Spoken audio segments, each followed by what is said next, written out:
అంకిత పాపారావుని బాధితుల తరఫున నిరాశ్రయులైన వారి తరఫున మొట్టమొదట మాట్లాడి వారు చెప్పినటువంటి విషయాల్ని బండి సంజయ్ కుమార్ గారు వారి నాయకత్వంలో ఇప్పటికే వారు ఎక్కడికి పోతే అక్కడ సంచలనం. ఏ ఇష్యూ అయినా సరే కేసీఆర్ ప్రభుత్వం టక్కు టమార గజకరణ గోకర్ణ విద్యలతో అవినీతి కాంట్రాక్టుల రాజ్యంతో ఈ రోజు నడుపుతున్న ప్రజా వ్యతిరేక పేదరిక వ్యతిరేక పరిపాలనకు వ్యతిరేకంగా వారు సమర శంకారం పూరించారు. ఖమ్మం జిల్లా మీకు అండగా ఉంటుంది. ఎట్టి పరిస్థితుల్లో కదలండి. కథన రంగంలో సమస్యల పరిష్కారానికి ప్రజల పక్షాన భారతీయ జనతా పార్టీ కేసులకు భయపడేది కాదు, తప్పుడు కేసులకు భయపడదు, బెదిరింపులకు ఎదిరింపులకు భయపడదు.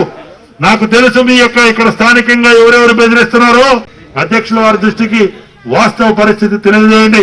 ఏదేమైనా మీ అందరికీ అండగా మీకు నిరాశ్రయం చేసే నేపథ్యంలో ఇవాళ బంగారు తెలంగాణ అనే శ్రీమంతుడి సినిమా చూపిస్తున్న కేసీఆర్ జాగ్రత్త అని చెప్పి సందర్భంగా మనం చేస్తూ